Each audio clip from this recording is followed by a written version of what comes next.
artificial intelligence is about getting a machine to replicate human intelligence features. If you can hear the sound of my voice and turn it into words that you understand, you're using language, right? And there's an equivalent machine version, natural language processing.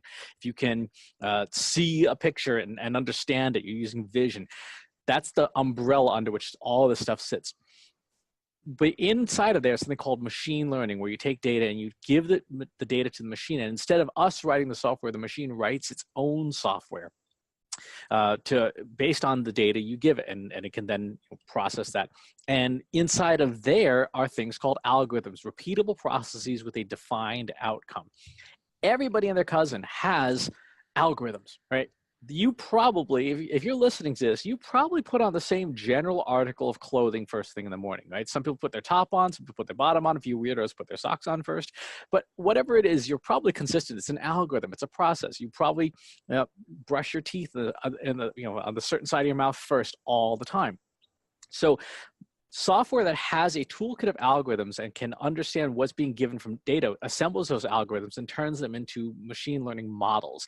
Those models then get deployed and are what we would then broadly call artificial intelligence. So algorithms are the building blocks, if you will, of machine learning, which is part of AI. When you get under the hood, there is no such thing as Einstein. There is no such thing as Watson. They don't not like people imagine this monolithic black tower, so, blue glowing lights with lights. Yeah, that does not exist. These are collections of tools that are assembled in different ways in order to be able to create outcomes. And so even what's happening under the hood, like if you have Siri on your phone, the Siri you talk to today is going to be different than the Siri you talked to yesterday.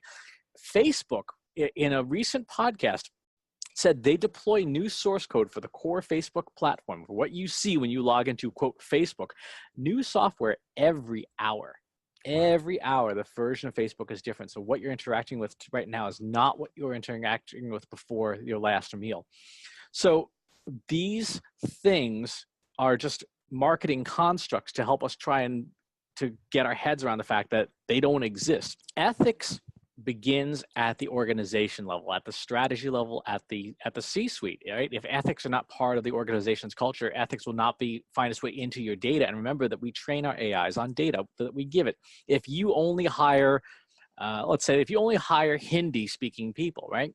And you load that into an AI, of course, the AI is going to say we should only hire people who speak Hindi, right? Because it's trained on what has gone into the machine. So a huge part of what we do in marketing and with AI has to have data ethics up front at first.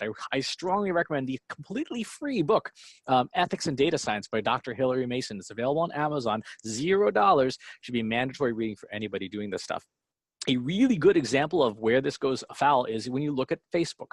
Facebook is a company that told its AI essentially to optimize for engagement. We need people to be engaged. We need people to stay on the site and watch our ads because that's how we make money. At no point did somebody say, hey, we should probably also include the good of humanity in that targeted outcome. Instead, it's just the goal is this objective.